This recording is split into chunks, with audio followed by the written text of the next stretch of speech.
जय हिंद। पिछले एक हफ्ते से भारत की ब्रह्मोस मिसाइल पाकिस्तान में जाके हिट कर गई और लोग का कहना है वो जानबूझ की या नहीं की, ये मैटर ही नहीं है। मैटर ये है कि हिट किया क्यों, इसको समझते हैं लोग। देखिए, पाकिस्तान में हमारे यहाँ से ब्रह्मोस मिसाइल जो थी फायर की गई और वो पाकिस्तान में जाके गिर गई थी। और ये गिरी थी जब वहां पर, तो वो एक नॉर्मल से जगह पे गिरी थी जिसका नाम था मियाँ चानू। 9 मार्च को ये जाकर यहाँ पर हिट हो गई थी ब्रह्मोस मिसाइल। वहां 2-4 गो घर और था, किसी की मृत्यु नहीं हुई, लेकिन अंडर कंस्ट्रक्शन था, उड़ गया घरे दुआर। यहाँ पर वहां के लोग डर गए कि आखिर ये हुआ क्या है।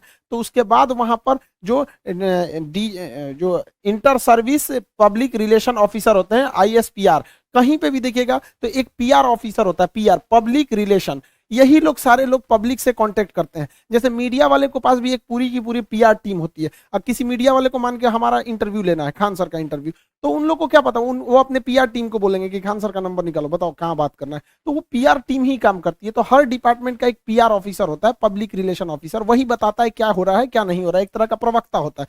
तो इन्होंने कहा कि हमारी टेरिटरी में एक पता नहीं अनआइडेंटिफाई कोई ऑब्जेक्ट घुस गया, 4 मिनट तक उड़ते रहा, प्रोजेक्टाइल था, वो आया गिर गया, किसी की जान माल की क्षति नहीं हुई है, हमने उसे पूरी रडार में ट्रैक किया, आके वो यहाँ पे गिर गया। ये इन लोग का स्टेटमेंट था। एक्चुअली में हुआ क्या था कि भारत से मिसाइल लॉन्च किया गया था, लेकिन ये दोनों देशों में विवाद न हो जाए इसलिए भारत सरकार के पहले से एक समझौता है 1999 का। 21 फरवरी 1999 में अटल बिहारी वाजपेयी और नवाज शरीफ के बीच में एक लाहौर एग्रीमेंट साइन हुआ था, लाहौर डिक्लेरेशन। इसमें कहा गया था कि अगर दोनों सेनाओं की ओर से अगर कभी भी गलती से कोई मिसाइल या हमला हो जाता है तो वो लोग हॉटलाइन पे बात करके इसका कंफर्मेशन कर देंगे कि जानबूझ के किया गया या गलती से हुआ है, इसकी अवगत करा दिया जाएगा। तो उसके लिए भारत की ओर से हॉटलाइन पे बात करके बता दिया गया पाकिस्तान को 2 दिन बाद कि भैया हमारी ओर से गलती से चला है। अब ये हॉटलाइन क्या होता है? ये हॉटलाइन फोन में कभी रिंग नहीं बजते। आप जैसे मोबाइल में डायल करते हैं किसी को, तो सोचो पहले बोलेगा नमस्कार, भारत ने 150 करोड़ कोविड टीकाकरण पार कर लिया, 175 करोड़। उसमें ये सब कोई रिंगटोन नहीं होता है, वो फिक्स होता है। करना कहाँ है, हॉटलाइन होते हैं, उसमें 4-5 नंबर ही, मतलब लिमिटेड नंबर होते हैं, वहीं फोन करना। एक बार फोन करेंगे तो पटाख से वहां लग जाएगा। तो हमेशा इमरजेंसी में होता है। अगर हम कहीं किसी पे फोन पे बात कर रहे हैं और कोई नॉर्मल आदमी हमको कॉल करेगा तो उसको वेटिंग बता देगा, लेकिन अगर हॉटलाइन से कॉल करेगा तो जिससे हम बात कर रहे हो तो उसका फोन कट जाएगा और डायरेक्ट आ जाएगा मेरे पास आदेश। तो ये हॉटलाइन 2 देशों के बीच में होता है। मुख्यमंत्री जब कॉल करते हैं तो हॉटलाइन से कर सकते हैं, प्रधानमंत्री वगैरह। तो हॉटलाइन से भारत सरकार ने उन्हें बता दिया कि ऐसा ऐसा हुआ है। शुरुआत में ये मामला दब गया था, लेकिन पाकिस्तान के लोगों को लगा कि उनकी तो मेरी बेइज्जती हो गई, किसी ने आया पूरा बजा के चला गया, इसकी जांच होनी चाहिए। अब ये भाई साहब ये कर रहे हैं कि इसकी जांच कराएंगे हम, कैसे मिसाइल आया और ऐसे हमारे देश के अंदर घुस गया 124 किलोमीटर। अब ये मामला लेके जाएंगे यूएनओ में सिक्योरिटी काउंसिल में उठाएंगे, रूस से कहेंगे, चाइना से कहेंगे, इस्लामिक ऑर्गेनाइजेशन के देशों से कहेंगे। इन लोग का कहना है कि यूएनओ तक में ये मामला उठेगा कि आखिर ये मिसाइल आया क्यों। ये गधा पाकिस्तान उसी चाल में फंस गया जिसमें हम इसे फंसाना चाहते थे। हम ये चाहते थे कि पाकिस्तान इस पर बवाल करे और ये मामला इंटरनेशनल हो, लेकिन इन गधों के यहाँ पता नहीं कोई इंटरनेशनल रिलेशन पढ़ाता भी है कि नहीं, इन गधों को कुछ नहीं पता, ये हल्ला कर दिए हैं। एक्चुअल में ये मिस फायर नहीं था, ये डायरेक्ट फायर किया गया था जानबूझ के। हम आपको कुछ प्रूफ देते हैं, आप समझिए क्यों डायरेक्ट फायर किया गया था। यह मिसाइल जब उड़ती है हरियाणा से, तो यहां से लगभग हरियाणा पंजाब के बॉर्डर से 2 मिनट तक इंडिया में रहती है, फिर ये कर्व करके पाकिस्तान में जाती है, 4 मिनट तक ये पाकिस्तान में फ्लाई करती है। अब ये बताइए, जो मिसाइल ऑपरेटर इसे 4 मिनट तक फ्लाई कर रहा है, तो भारत में जो मिसाइल ऑपरेटर, उसे भी पता है कि वो इंडिया का बॉर्डर छोड़ दिया और पाकिस्तान में जा चुका है। तो पहला बात कि जब वो 4 मिनट तक दुश्मन की टेरिटरी में घुसा कैसे, ये इंडिया वाले को तो पहले से पता था। एक और गलती क्या थी, सेल्फ डिस्ट्रॉइंग सिस्टम होता है। जब कभी भी मिसाइल अपने रास्ते से भटकता है तो उसे मिसाइल के अंदर ऑटोमेटिक डेटोनेटर लगा होता है जो मिसाइल को रास्ते में ही ब्लास्ट कर देता है, जिससे कोई नुकसान नहीं होता है। तो किसी भी मिसाइल को मारने से पहले उस मिसाइल का एक ऑपरेटर रूम होता है, उस ऑपरेटर रूम से उस मिसाइल को फायर किया जाता है। फायर करने के बाद वो ऑपरेटर इस मिसाइल को रडार पर देखता है, अगर रास्ता भटकता है तो सेल्फ फायर कर देता है। इस मिसाइल को सेल्फ फायर नहीं किया गया, बल्कि ऑपरेटर चुपचाप देख रहा था, मजा मार रहा था कि घुस गया है पाकिस्तान में चला गया है 124 किलोमीटर तक। तो एक ये दूसरा प्रूफ, और भी कई सारे प्रूफ हैं। तो समझिए कैसे। ये नक्शा पाकिस्तान ने जारी किया, पाकिस्तान हमने ये जारी किया पाकिस्तान। इसमें जो तीर का निशान है ये दिखा रहा है मिसाइल किस तरह आया और कैसे ये यहां से जाकर यहां मियां चन्नू पे जाके गिर गया। यहां पर देखिए कैसे मिसाइल ने सबसे पहले अपने से अगर मिस फायर होगा तो सीधे जाएगा, अपने से मिस फायर होगा तो सीधे। ये टर्न नहीं मार सकता है अपने से, माल फंक्शन की वजह से, गड़बड़ी की वजह से 90 डिग्री का कर्व नहीं मार सकता जब तक उसको पाथ फाइंड नहीं किया गया होगा, पहले से नहीं बताया गया हो। तो पहला 90 डिग्री टर्न अपने से नहीं मारा गया होगा। दूसरा, इस मिसाइल में कोऑर्डिनेशन फिक्स था। किसी भी मिसाइल को मारने से पहले उसका जीपीएस लोकेशन कोऑर्डिनेशन फिक्स किया जाता है कि यहीं पर जाना है, लेकिन इसमें कोई बारूद नहीं था। देखिए अमूमन यही होता है कि पहले उसमें बारूद यानी वारहेड भरा जाता है, पहले उसमें वारहेड भरा जाता है, तो इसमें वारहेड था नहीं। जब वारहेड भर दिया जाता है तब उस मिसाइल में फीड किया जाता है कि इस मिसाइल को जाना कहाँ है। तो इस मिसाइल में जाना कहाँ है ये फीड कर दिया गया था, और वारहेड नहीं फीड किया गया था। और जाना भी कहाँ है, मियां चन्नू पे। यहाँ ना कोई स्ट्रेटेजिक लोकेशन है, ना कोई सेना का स्कूल है, कुछ भी ऐसा नहीं है। जानबूझ के भारत ने मिसाइल का वारहेड हटाया कि किसी की जान माल की हानि ना हो, और ऐसे जगह को चुन लिया जहां कोई स्ट्रेटेजिक महत्व नहीं है कि बवाल ना होगा। बस हमें मिसाइल घुसा के बवाल करना था, भयंकर बवाल नहीं कराना था। एक और देखिएगा, इस मिसाइल को अगर देखेंगे तो 104 किलोमीटर से ज्यादा ये भारत में रही है, 124 किलोमीटर गई है, उसके बाद भी ये एक्स्ट्रा गई है। यानी इस मिसाइल की रेंज जो थी वो 290 किलोमीटर ही है। इस मिसाइल की रेंज 290 किलोमीटर, लेकिन ससुराई ब्रह्मोस मिसाइल 320 किलोमीटर कैसे चल गया? लगभग ये 30 से 40 किलोमीटर एक्स्ट्रा चला है। देखिए ये पाकिस्तान का ही नक्शा ही दिखा रहा है कि 33 किलोमीटर एक्स्ट्रा चल गया है। बवाल है भैया, रेंज से 33 कैसे? तो कोई भी चीज को फेंकते हैं तो जब रेंज खत्म हो जाता है तो आराम से गिरता है। तो ब्रह्मोस और आगे गया था यहाँ पर। इस दौरान भी इसे सेल्फ डिस्ट्रॉय नहीं किया गया, यानी भारत से बैठ के ऑपरेशन टुकुर टुकुर देख रहा था, जानबूझ के किया गया है इसको। अगला देखिए, और भी ये खुद पाकिस्तान कर रहा है, उसको समझाते हैं। ये उनके ISPR है, inter service public relation, ISPR। समझ में आ गया? ISPR समझो, समझो, थोड़ा नहीं पता अभी यहाँ पे। पहला इनका कहना है कि हम उस पर नजर बनाए हुए थे। देखिए इन निकम्मों को, इसके देश में 124 किलोमीटर कोई मिसाइल घुस गई, इसको ये लोग अपने रडार में बस नजर बनाए हुए थे। ये खुद कह रहा है कि हमने बस उसको ट्रैक किया, उसको 124 किलोमीटर, क्योंकि उस मिसाइल की रफ्तार इतनी ज्यादा थी, 3 मैक की थी, कि हम उसे मार के नहीं गिराए। जबकि जब भी कोई एयरफोर्स में कोई दूसरी देश का जहाज या कुछ भी हॉस्टाइल सिचुएशन में कोई चीज एंट्री करता है तो स्टैंडर्ड ऑफ प्रोसीजर SOP जो कहता है कि सबसे पहले उसको मार के गिराओ। तो इन लोगों ने मारा नहीं वहां पर। 124 किलोमीटर जब ये घुसा है तो कई बड़े शहरों के ऊपर से क्रॉस करके गुजरा है, कई हाई वैल्यू टारगेट को क्रॉस करके गुजरा है। क्या पता वहीं गिर जाता।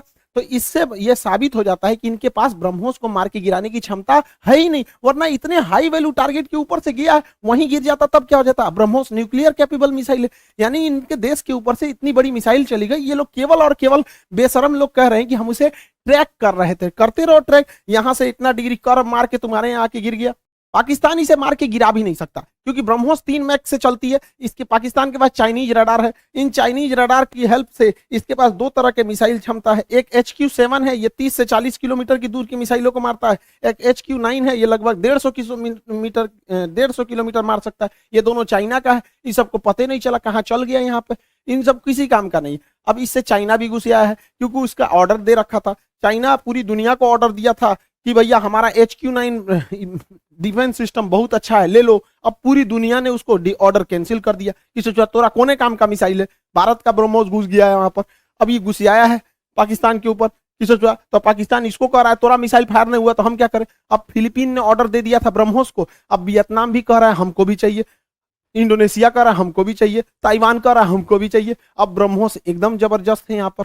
अभी भी किसी को डाउट होता है कि भारत से मिसाइल गलती से छूट गई है, अभी भी मन में डाउट है तो दिमाग लगाइए।